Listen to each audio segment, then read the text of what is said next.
My never say ma PENDREAM TV. PENDREAM TV there. I see them. Yopo. NATO. You buy the day. I was saying, I told you, Median Sumau. Sanya May, and a big swa, Ecoso, Ewo May Muya Sha. Same penny for Babua. Na yenti me mfonso ya boa ye ho. Obi tie me. Woto ne bola egu gatem. Ye nya several videos. Zoom na yo fo atwam, abobo ya fo atwam. Yan to adwuma de no so mfama Listowel na kusi poku dodo na afre no nepoku okumkom ono no ye executive director de ma Good Governance Advocacy Group Ghana. Waba be kan yensa yen kɔ na afi yen nkomo ahodo e wo ho no yen hyase emubom. Nana kwaba. Enua na oho te sen. Ehu ane mehefo. Hwiri hia wo ampa. Na edu baabi ana omani mu nsɛm no utia areho. And so and the whole bonny intino. Oh, Raho no be crown so any aje sanse yanwi echina yanwi enkwa achire yanwi nhwe kan na say me ne abako pani ebobobo amayosem ho no encourage me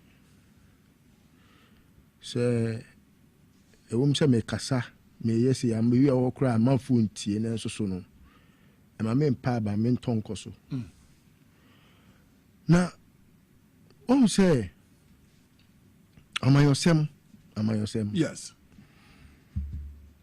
ya ye no me ama oman no kwa me so no kra ne kan ya said there be ameka but say yan sekire no anka ya dwe be ye say ebi a senior brofo se omuka se yenye business as usual idea the most simple thing a chama yosem minima de cro and ye win idea any question ka yedin but I did because ibinum fee say it is time to make money till tasana avenue ubetimi ya reach most people in politics no they find it the reason to make money. Most people underlined. I'm not saying everyone. Most people. But me so me say I was saying no cre where we have all admitted to one thing, say every problem solver is a money maker. Yeah. In the world. Sure. Once you are able to identify a problem and solve them. And what diagnose problem no? And who say, okay, this is the solution of the problem no? You should be on a journey to be making money. Senke san enketia kamini obia or politician or dream say politics is the shortest way of making money no many be dream. Because there will be problem solvers.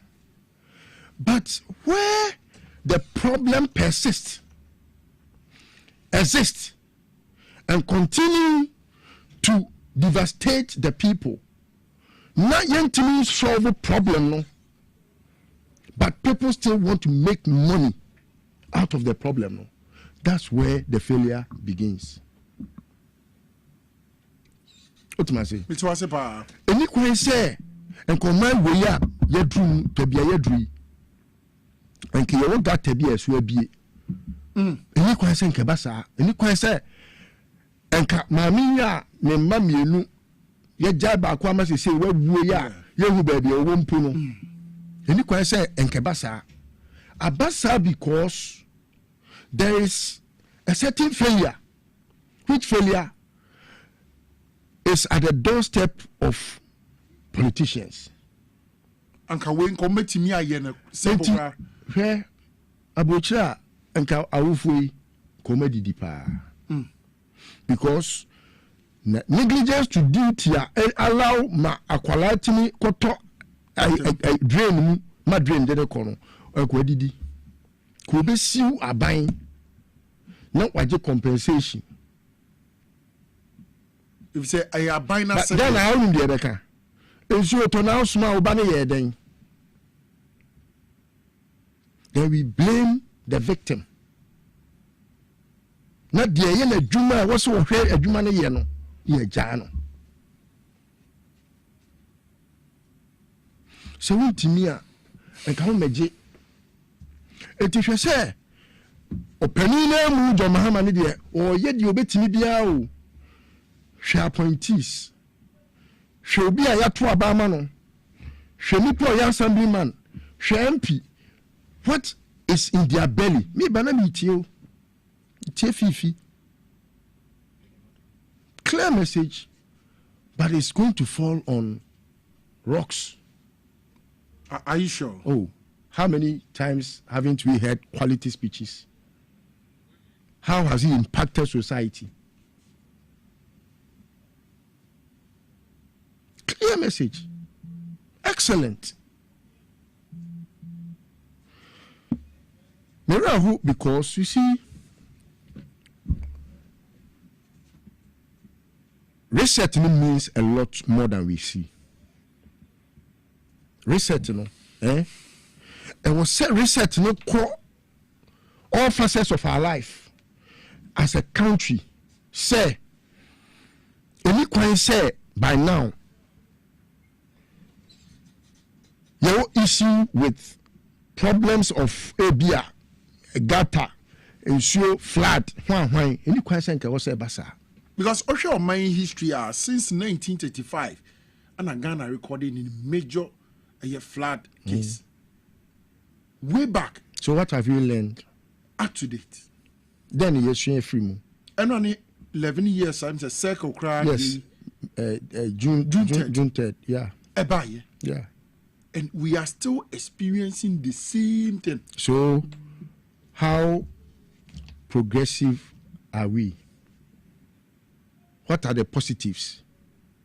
Yes, sure be free.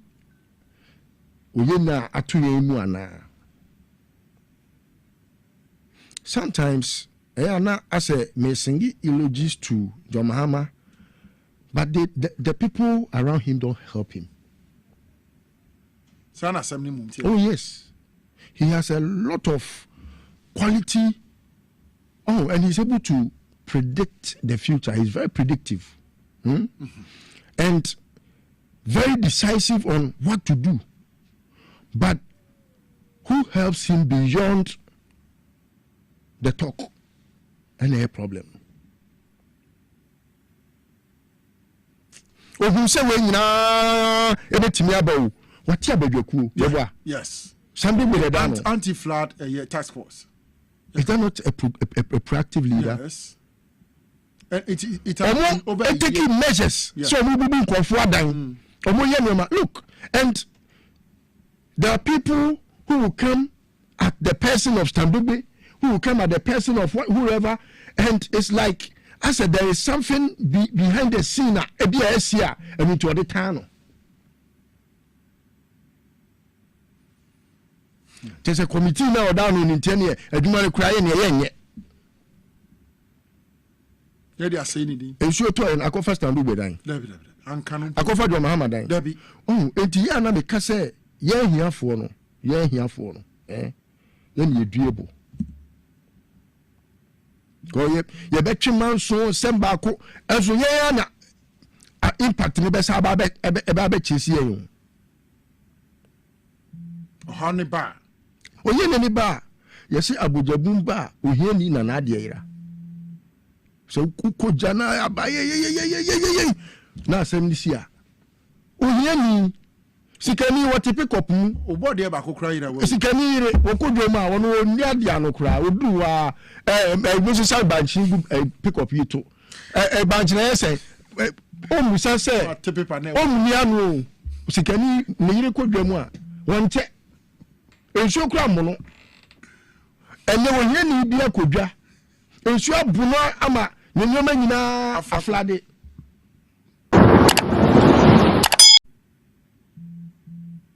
enitina se se de bia ye ka corruption asema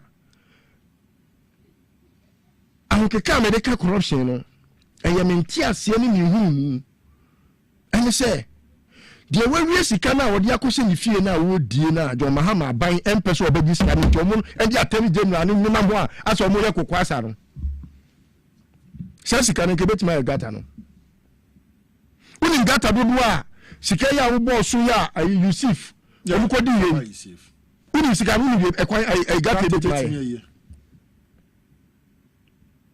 na so be ye hwe han na ka kire me se enye hwe de mu na di no ni nkwa aje sa wo so pe bi adi unya bia obedi enye sa wo pe bi adi unya bia bedi de na say wo pe so krokro no because adwene e be ba tirimu e betima ka kire say obi awia wo man sika na wo fa ene den enje sika no nka sabi ugnam ke de tia ne tu botom ye kromfo ne hu say eye manu sisumi na so sabi enke na atu obi botom a enka wo beka bi dabi na den no man sika de obi awia no ye hu se nipa na awia sika no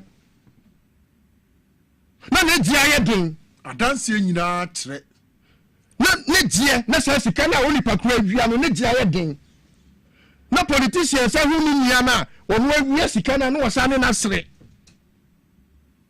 adientia ha me etietie me because sanki ye hu se obi e krofo pa no watimi awia ni wo wuta yi ya oda sawam it brings us to one discussion that bia me pese have say sika akufo do mu awia no se odigu se niania it is more than 90% of how much money they accrued from 2017 your friend is saying 2017 to 2025 January. Yes, it's more. They cannot account for 10% of the money they accrued within that time. They can't. They cannot. Akufo-Addo and his team. I don't think Akufo-Addo what didn't work out by no. What did bam? What done it? Because say a national audit. Say John Mahama within the 4 years the first term no what the 54 billion and the boo my way ya sa progress interchange kan yes progress interchange Ghana spent only $12 million in excess of the loan ya kwaji loan if African Development Bank John Mahama me say John Mahama na kwaji ebosia no every African Development Bank so me bua NPP ni nyima no bibia ni wonu ma nya John Mahama na yeye bibia John Mahama na yeye eno oja ho no wonko wo ba ye no say wo see o my way in your just 8 years no what the busia in excess of 800 billion say yeah fiscal decentralization FBB fiscal decentralization enti wo dey fan say 800 billion you calculate 800 billion 800 billion 800 billion yes Chema 16 regions device 16 region bia ebenya 50 billion so what the 50 billion eastern region only dey betimi aye omo ya kronfo and that bia me to John Mahama mo for say sikani akwa NPP for no is a national security threat sika kodi omo dodo there is so much money with them and the more now who Jason Menges cano they will use that money to buy votes to come and kill you and do you in because the more now the foolish they become the most gullible they become because afeno mamiskana men twabama ebedu who NDC ni uba abemu no say the way to force aye frenching no when the business area. This is the only government I would just see the say if you want kasa internally generated funds I will organize here wetin yenya no say who dia this okoba to force am na ma approval and yes I would dia beto atum etu business kan we in area et NPP ni na we sika na odi tifie na wo say wonye no odi sika ba beto vote I mean no me very confident say on ba we in 2028 e ka won to be beto be na no Ghana ha am robber a won awia wo no won timi ye bold e ka che wo say wo mesa be di so because when the defie kotina wonte no ana intelligent na da bia brofo se brofo ne de tie yi a enka broni ne die so na no John Mahama ko ya akola ketu wa ka risk control so hu ye wonte se ka brofo ana ke di man so a enka kufo do kan nyansa ka chen yakopon enso se wo bia hu jini a ebo honta enya brofo eye nyansa ni ndie ne de ti wiase eti de bia me de ya futuo safra de ya kokokkosu ni nyoma kokokkosu hwe nyoma akoso Ramsar site ye buavuo ye obitimi nya NDC ni na wa frame say me nkone minister regional minister nko kasa say onyai na obegu party no jimi wei e woni patiri obi akwa deti tebi kwa me nkoma de wa jimi se wodi asase ato wo se yemmo sebi asase ne wo ban se ne be ya ensure to a e be kwa akota ho na enu ankasa bi na betra awura fom wo kwa akota asase no e na wasi dan asi so ye bugu ya papa gokra bi ye bu ni da gu ye obe chinchin nani ase ye se enu tete obi anya donation ma no ye wi ase ye di nyansa na tena wo se enti sure asase da wo hu ahu oh eti me no ya na ha me se we are our own enemies and we are our own problems. That's it. Ebreno and Ebreno. To sum it up. Yes. Uheniwa, to who for what? Politician be one more. Obeti say show year for me Debbie. To who for? Sa buy munipa. So be ekoton su sa asimo obi. Neka by now, enka di oton sa cinema, Ramsar sa cinema, ko focus dan no. And we say ka by the national court. Enko ye dinner sebe. Ye dinner sebe not 12 years because apart from say what destroy enko for lives no. Was out bomani ka unim eka no. Demolition unim ka o bobo. Yeah. Bomani ka. Lebo ye bre na so. Etino. Enyama ha. Mate. Enyama ha. Medase. Listowel na ko se. Emran asukura mi ntimi mo kwani agboja abaso. Ani obetimi abo just 30 seconds. Ma me mo na abaso. Me hu se yesi watwa contract bi mu. Oh okay. A big push contract. I will twa ba ko. Good. Because contract and cost site. Good. Oh, good. John Mahama means well. And me per se ne ministers ne appointees na follow suit. Good. And your money be ho a mo beto ya. Eni kwan se nka mo to aso. Ebi no mo to ebi so. Ebi no if say maybe the status quo must reign. But yes. You promised us reset. It mesremo. Owura governance Kwame Abuja. Yes. Na Juma all year as roads minister no. Very well. Na fe so. Minia John Jinapo. Oh, say dum so ko yi obia said that man make say dum so ko. And I would also experience dum so. Now then na baso. Ewo mu a na enu say nsuo ni torate some part because never ya bre na so news team for never be boy ye the best da for na say nkomo ye timi abie mu ye.